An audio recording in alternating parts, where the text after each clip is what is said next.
Bonjour à tous, on se retrouve aujourd'hui pour une petite présentation en fait d'un spot et d'une box Zigbee Tuya de la marque Kooms.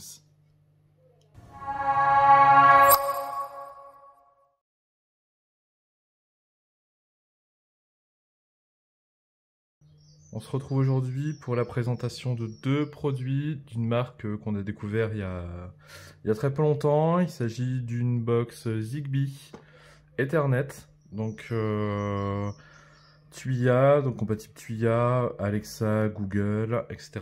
Et d'un spot donc, qui est associé aussi en Zigbee. Il s'agit d'un spot aux dimensions standards, donc c'est du 60 mm de diamètre, nuance de blanc, etc. Donc on commence par la box Zigbee, donc c'est une box donc, compatible Tuya. Le gros avantage, enfin ça dépendra des cas, mais c'est que ça allait Ethernet.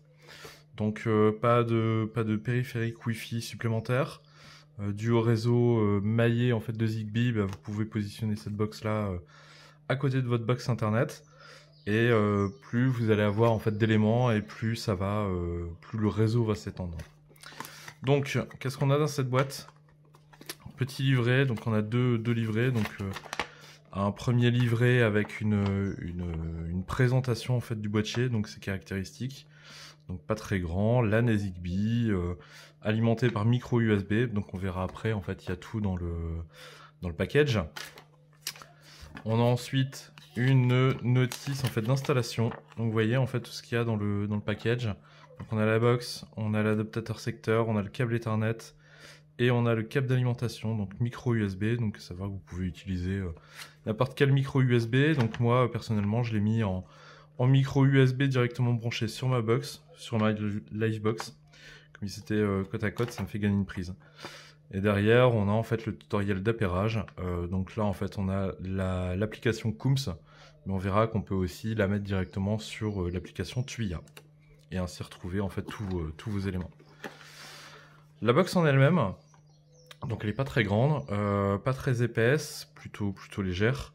Donc on l'a dit, en fait, micro USB, Ethernet, on a le petit bouton reset à l'arrière, et on verra quand elle est allumée, on a seulement deux petits voyants en fait ici sur la façade.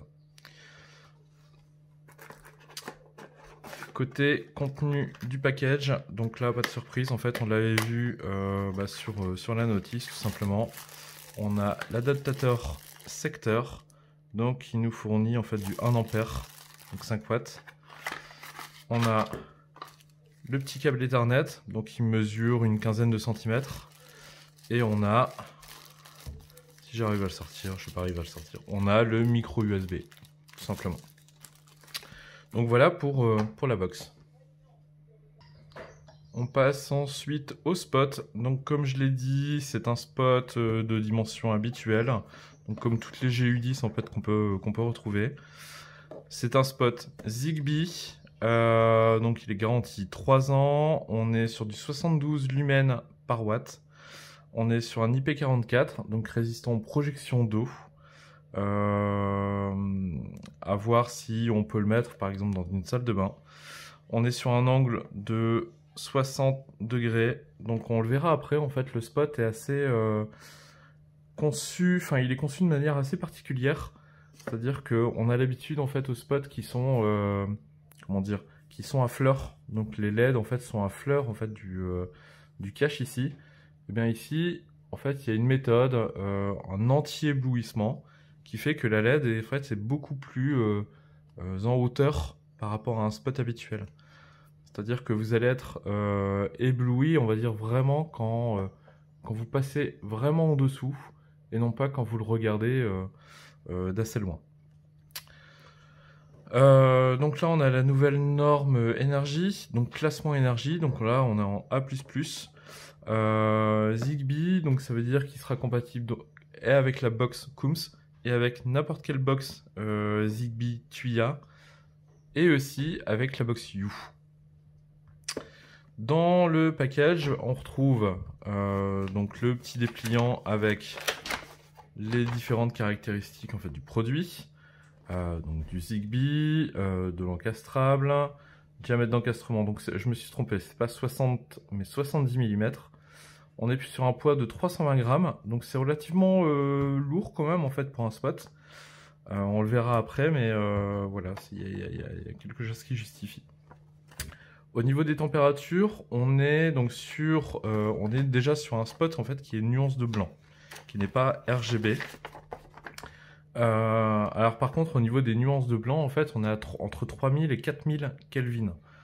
Donc on verra, ça se ressent un petit peu, là où sur les autres spots, on est plutôt entre 2007 et 6000. Là, le blanc froid, en fait, n'est pas si froid que ça. Qu'est-ce qu'on a d'autre? On a aussi une techno qui s'appelle Sera. Sera, c'est une techno qui a été développée par Coombs, qui, va dire, atténue le spectre en fait, des lumières bleues. Là, vous voyez le spectre lumineux. Généralement, on a énormément de bleu qui est atténué, on va dire, par les autres couleurs pour former en fait du blanc. Bah là, Sera, alors je vous mettrai le lien en description, mais Sera en fait diminue énormément en fait les lumières bleues pour diminuer en fait cette agressivité qu'on a. Alors vous connaissez les filtres anti-lumière bleue, etc. C'est assez nocif, donc voilà, il y a une nette diminution. Ensuite, on retrouve donc la notice de montage. Donc le spot est tout simplement en fait livré, donc on a le spot en lui-même et on a le driver. Donc là, j'ai raccordé une prise en fait pour les tests. Mais on a ce driver là qui vient tout simplement en fait se clipser comme ça sur le spot. Ça permet de monter tranquillement en fait votre driver, de mettre les fils, etc. Vous mettez le driver dans le faux plafond et ensuite vous venez raccorder et vous venez pincer en fait votre placo directement avec les ressorts comme un spot habituel. Donc on a la notice de montage, donc là où vous précise en fait de faire un trou en fait dans votre faux plafond entre 67 et 70 mm.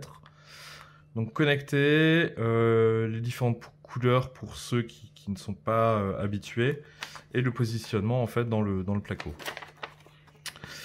Et de l'autre côté en fait comme la box Ibis, l'application Coombs, on verra après mais c'est compatible aussi avec l'application Tuya.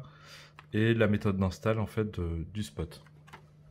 Donc on a le spot donc qui est assez lourd on va dire aux premières mains, donc il fait 370 grammes.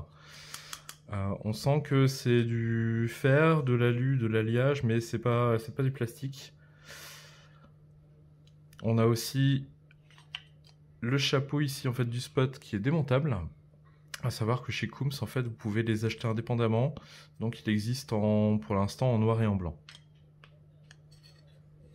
Voilà, donc c'est simplement un quart de rond. On a donc, comme tous les spots, en fait, les petits argots donc en ressort qui permet de plaquer votre spot au faux plafond. Donc tout simplement, en fait, vous remontez ces ressorts-là à fond, vous le passez dans le trou qui a été fait en placo et en fait, ça vient pincer le placo de cette forme-là.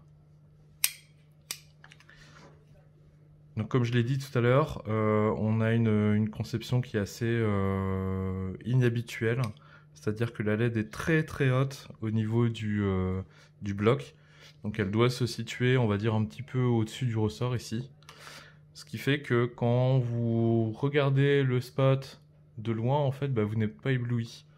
Donc ça c'est quelque chose qui est mis en avant sur la documentation. Ça marche plutôt bien, c'est-à-dire que quand on est assez loin, on voit pas du tout en fait les LED, mais c'est vraiment quand on passe en dessous et finalement en fait on regarde pas en l'air, donc on est très très peu ébloui.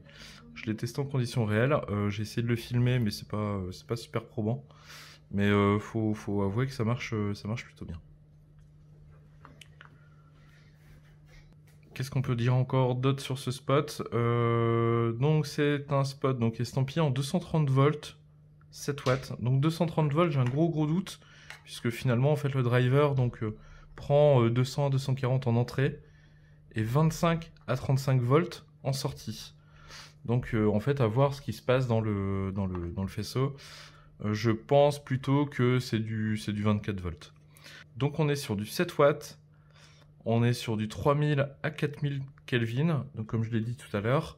Le chaud sera bien chaud, le froid ne sera pas aussi froid que d'habitude. On est sur un 60 degrés sur un IP44. Donc en fait on voit, alors tout à l'heure je vous ai enlevé la petite collerette. Ici on a bien une rondelle en fait en silicone qu'on retrouve également. En fait on en a une deuxième à l'intérieur. Donc ce qui vient se faire pour pincer, enfin ce qui va se trouver entre le spot et votre placo. Et donc finalement en fait le driver, donc qui est en fait un transformateur, donc comme je l'ai dit 240 vers 24 à 35, tout à fait standard. Bon, ce qui est bien c'est que c'est juste des borniers en fait à clipser, donc pas besoin de tournevis, etc. C'est assez fin, donc je pense que ça passera dans n'importe quel faux plafond. Vous voyez par rapport à mes doigts, par rapport au spot. C'est assez fin quoi. Gros avantage aussi, je l'ai laissé tourner pendant quasiment toute une journée. Il n'y a aucun point chaud. Donc en fait vous pouvez le poser que ce soit sur du placo, sur la laine de verre. Il n'y a aucun point chaud en fait, ni côté driver, ni côté spot. Le spot, je l'ai dit, en fait il y a très peu de composants en plastique. Donc je pense qu'il y a une bonne évacuation, enfin une bonne dissipation en fait de la chaleur. Ce qui fait que vous pouvez le tenir, mais très facile. En fait, on sent quasiment pas de point chaud. Le seul point chaud, en fait, il est ici sur le haut. Et c'est très réparti et très peu... Enfin, très bas, quoi. Pas élevé du tout. Donc, aucune crainte comparé à certaines ampoules, en fait, qui chauffent. Aussi sur des spots type GU10, où vous avez, en fait, juste le spot, la collerette pour fixer l'ampoule, et le petit circlips, donc le haut de l'ampoule en fait est dégagé. Bah là tout est bien protégé, donc ça inspire confiance. Donc on se retrouve donc dans l'interface Coombs. Vous allez voir en fait ça ressemble très fortement à l'interface Tuya. Donc ça m'a tout l'air d'être un fork. Donc j'ai déjà ajouté ici la box Ibis. On va refaire la manip, donc le petit plus en haut à droite. Vous avez toute la liste des produits Coombs. Vous avez également d'autres produits en fait qui sont compatibles. Donc on retrouve notamment toute la gamme, enfin une partie de la gamme Konix. Donc avec la prise, avec la multiprise, avec la caméra, etc. Et vous avez autres. Donc là c'est l'ensemble des produits Tuya en général. Donc des lumières, des interrupteurs, des sirènes, des sensors pour les mouvements, etc. Donc on retourne chez Coombs. Donc, vous voyez, il y a la box Ibis. Donc là, ils vous disent bien en fait de brancher votre appareil, de l'allumer, de rester enfoncé sur le bouton Reset. Bon, la première fois sortie d'usine, en fait, vous n'avez pas besoin, mais voilà, on peut le faire. Et là, bien s'assurer en fait que les deux LED en fait sont allumés et que voilà. Et donc vous devez confirmer et faire suivant. Donc en l'occurrence, cette étape-là, moi je l'ai déjà fait. Donc quand on rentre sur la box Ibis, donc c'est exactement pareil qu'une passerelle Zigbee en fait sous Tuya. Vous avez le nombre d'éléments qui sont connecté à cette passerelle, et donc vous allez voir les différents éléments, les prises, les ampoules, etc.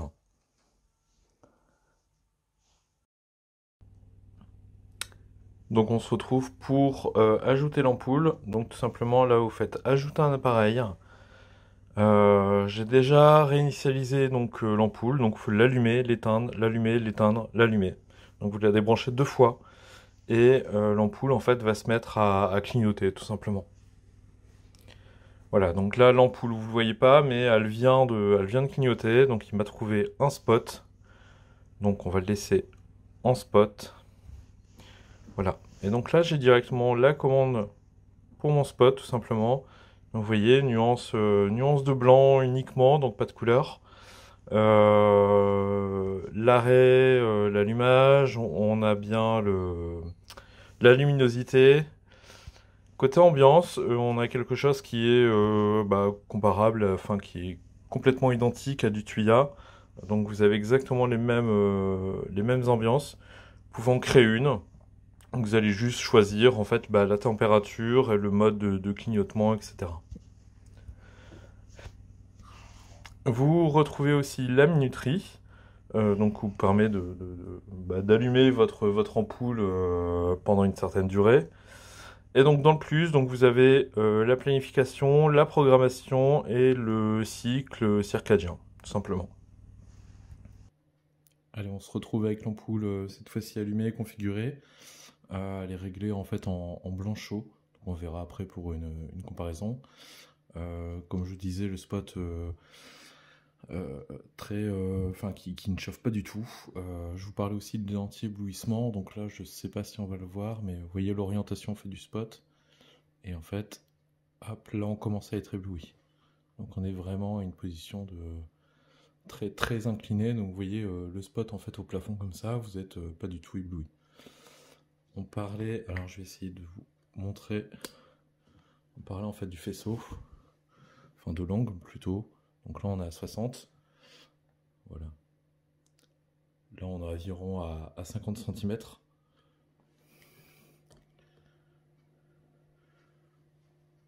Donc le spot qui est, enfin le faisceau qui est assez diffus. Donc finalement je pensais beaucoup moins, mais en fait au plafond on n'a pas du tout cet effet là. Voilà, donc c'est amplement suffisant.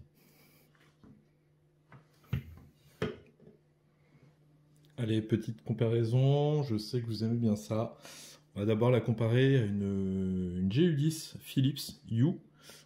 Alors dans notre cas c'est une Collard, mais peu importe, on va la laisser en nuance de blanc puisqu'elle a les mêmes spécificités en fait que la White Ambiance. Vous voyez en fait à gauche celle de Coombs, donc qui est réglée au plus chaud, c'est-à-dire à 3000 K. Là où on a la White Ambiance qui descend à 2006 ou 2007, je ne sais plus. Donc là on voit clairement la différence. Voilà, maintenant on est en 4000K toutes les deux. Donc sur l'appli Coombs, en fait c'est vraiment le milieu, donc lumière neutre. Celle de You aussi, on est quasiment au milieu.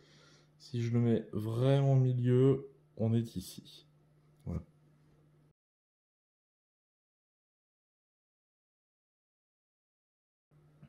Allez, cette fois petite comparaison donc avec l'ampoule Antalya de chez Konix. Je vais bien la mettre, je vais essayer de la mettre au plus fidèle. Donc là, toutes les deux sont réglées en blanc chaud. Là, c'est pareil, en fait, on voit une belle différence. Donc, l'ampoule de chez Konix est censée descendre donc en 2800 K. On sent qu'elle est légèrement moins chaude en fait que la Hue. C'est très léger. Par contre, le spot de chez Coombs, lui, semblerait plutôt être aux alentours de 3000. Il y a une petite différence. Ceux qui veulent un dîner aux chandelles vont être un petit peu déçus. C'est plutôt bien blanc quand même. Voilà, donc on est maintenant sur du blanc neutre. Donc tous les deux sont au milieu. Et là, on va faire la différence donc avec l'Antalya qui vire au blanc.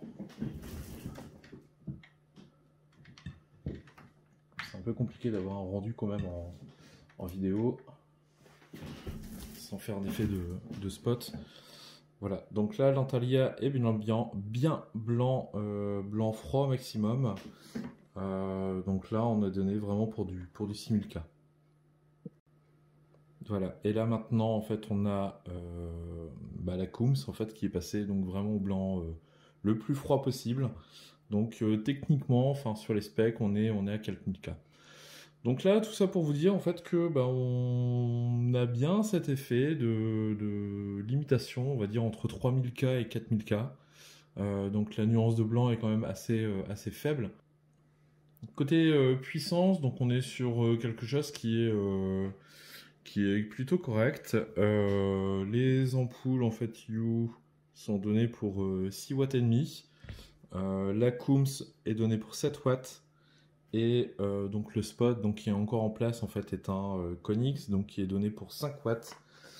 Ça semble tout à fait légitime, ça éclaire sensiblement pareil. C'est largement suffisant si vous mettez ça dans un couloir ou dans une entrée ou autre. ou alors dans un salon cuisine, à condition en fait de bien les rapprocher. Donc là, on serait sur à peu près du 1,50 m, 2 mètres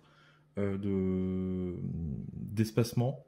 Je pense que 1,50 m ça peut être bien.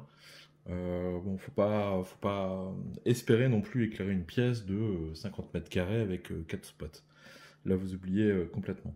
Ça reste des spots qui sont d'ambiance et qui sont assez fixes, enfin assez dont le champ, l'angle n'est pas très élevé, hein. Je rappelle, on est sur du 60 degrés. Donc voilà, il faut quand même assez les mettre assez proches. Donc comme on l'a dit tout à l'heure en tout début de vidéo, le spot donc est compatible You. Donc là, je l'ai appairé directement, donc on voit que c'est une Color Temperature Light. Quelques informations, bah, c'est du Tuya, alors fabricant TZ3000, donc c'est un fabricant qui, enfin c'est une référence qui est assez reconnue dans les micro-modules Zigbee. Et là, bah, faut avouer que ça fonctionne plutôt bien.